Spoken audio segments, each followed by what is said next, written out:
Good morning, everybody. My name is John Torres, and we are going to start lesson 1. This is food. Okay, entonces vamos a dar inicio a la unidad, a la lección 1. Entonces, miremos la parte del cronograma. Yo creo que ya ustedes lo van a tener impreso. La lección 1 nos dice que una vez pasemos por esta lección, ustedes van a estar en capacidad de preguntar y hablar sobre comidas. Entonces, vamos a comenzar. Esta es la primera parte de comidas. El miércoles tendremos otra sección. Y luego, después de este video tutorial y de otros que les voy a dejar ahí en el enlace para que los miren, vamos a hacer el taller que está publicado en el link Homeworks. Acá vemos que las fechas son para hoy y mañana. Por favor, no olviden hacer el taller, está muy sencillo, pero deben entender lo que yo estoy explicando en este video tutorial. Fast food se refiere a todo lo que es comida no saludable. Entonces decimos fast food restaurant, por ejemplo. Fast food restaurant es aquel restaurante donde se vende comidas rápidas, hot dogs, hamburgers, pizza, todo ese tipo de comida que no es muy saludable. Y tenemos otra categoría que es healthy food. Healthy food es más comida saludable, son vegetables, fruits, todo lo que sea comida saludable, ¿ok? Son dos categorías en las que uno habla, pero hay que entender que para hablar de comidas, bueno, puede uno hacer unas categorías. Por ejemplo, acá tenemos la categoría de los vegetales. Vegetables and fruits son alimentos muy saludables. Fruit, vegetables. Tenemos también las harinas, bread, cereals, potatoes. Ahí tenemos toda la categoría de las harinas. Bread, cereals and potatoes. Acá tenemos los productos lácteos, lo que se llama dairy products. Dairy products. Por ejemplo, la leche, milk. Tenemos alimentos grasosos, ¿sí? Foods, comidas que contienen grasa, fat, y comidas que contienen azúcar, sugar. Entonces decimos foods containing fat and foods containing sugar. Acá tenemos lo que son las comidas, los alimentos que llamamos carnes. La carne, por ejemplo, meat. Muy bien, esa pronunciación hay que practicarla porque no es una I cortica, es más una I larga. Meat. Acá tenemos una I cortica para el pescado, fish. Y bueno, otras alternativas, por ejemplo, chicken, bueno, entre otros. Entonces miren que tenemos, nuevamente repito, verduras, harinas, lácteos, comidas grasas y las alternativas en las carnes, ¿ok? Otras alternativas. Pero hay que entender bien, porque en este video tutorial lo que yo quiero no es que memoricen alimentos totalmente. Es decir, ustedes deben ver videotutoriales relacionados con alimentos para practicar cómo decir, por ejemplo, azúcar, sugar, o arroz, rice. Esos videotutoriales los voy a poner aparte de este videotutorial para que los practiquen.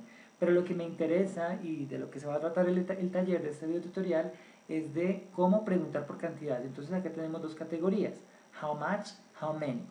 Para que ustedes hayan una relación, en español nosotros decimos cuánto y cuántos. Cuánta azúcar, por ejemplo, cuánto café. Y esas son cosas que no son, digamos, plural, ¿no? Uno habla de café, eso no es plural, azúcar, eso no es plural. No tiene nada que ver que sean granitos, eso no tiene nada que ver. En sí azúcar es singular y café es singular.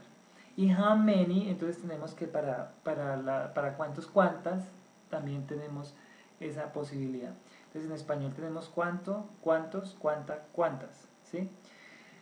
Tenemos unos alimentos acá que debemos utilizar como ejemplo.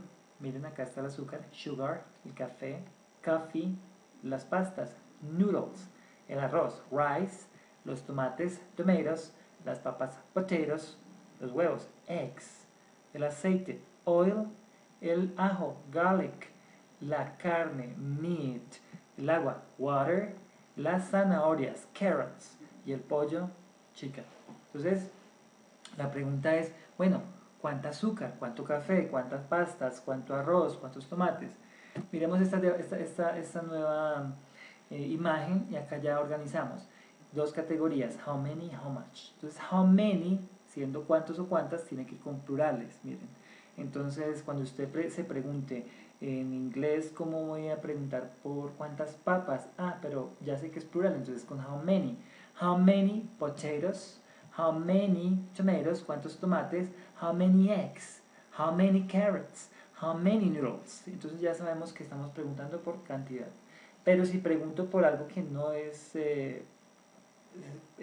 plural, como el caso del azúcar, Entonces sería how much sugar, cuánto azúcar, how much coffee, how much oil, cuánto aceite, how much water, how much rice. Entonces miren que está claro how many para plurales, how much para singulares. ¿Listo? Miremos unas preguntas ahora de repaso. Yo sé que esto les va a servir mucho más. Miren esta pregunta. How much coffee do you drink? How much coffee do you drink? ¿Cuánto café toma usted en su rutina, no? Todos los días. ¿Cuánto toma? How much coffee? Esto es singular, por eso es con how much. How much sugar do you consume? ¿Cuánto azúcar consume? How much sugar do you consume? Entonces sigue siendo, si yo dijese how many sugar sería totalmente incorrecto. Entonces hay que tener cuidado con eso. How much oil do you use to prepare 1 pound of rice? ¿Cuánto aceite utiliza usted para preparar una libra de arroz? How much oil do you use to prepare 1 pound of rice? Miremos que la fruta en general es singular, ¿sí? Yo tengo, por ejemplo, un mango picado en un plato. Yo ahí ya no podría decir cuántos mangos, porque no sé cuántos mangos hay en el plato picados. Entonces uno tendría que preguntar cuánta fruta, how much fruit. Diferente si tengo 20 frutas que puedo contar, porque ahí sí diría how many fruits, ¿sí? ¿Cuál es la diferencia? Cuando algo no es fácil de contar. Por ejemplo, si usted tiene el azúcar en un plato, ¿quién va a contar el azúcar? Nadie va a decir how many sugars, porque no es fácil contar el azúcar. Pero uno lo que dice es how much sugar, porque es algo que es difícil de contar, es difícil saber. Acá con la fruta también, si la fruta está picada, no sé cuántas frutas hay, o si hay una, entonces preguntaría how much fruit do you consume for breakfast? ¿Cuánta fruta consume para el desayuno? El caso del how many es más claro porque son plurales, cosas que yo puedo contar, los huevos, la zanahoria, los tomates, las papas, por ejemplo. How many eggs do you eat in the morning? ¿Cuántos huevos consume en la mañana? How many carrots do you need for the vegetable salad? ¿Cuántas zanahorias necesita para la ensalada de verduras? How many tomatoes and potatoes do you usually buy? ¿Cuántos tomates y cuántas papas usualmente usted compra? Entonces el how many o how much es muy fácil de usar. Yo espero que ustedes lo practiquen. Voy a dejar unos videotutoriales además para que ustedes miren la parte de los alimentos, para que empiecen a pensar en inglés cómo decir arroz, rice, cómo decir papas, potatoes, cómo decir café, coffee. Y entonces si ustedes hacen ese proceso mental, muy probablemente para la siguiente lección nos va a ser mucho más fácil porque vamos a reconocer ya muchos de los alimentos que vamos a ver allí. Por lo pronto les recomiendo ver nuevamente los videotutoriales que voy a dejar en esta lección, en la misma carpeta de video tutorials, y que luego hagan el taller, está muy sencillo, de homework, y nos veríamos entonces el miércoles para la siguiente lección de food, okay? So thank you very much for listening to me, and please practice these exercises because they are very good for you to learn English, okay? Thank you very much. Bye.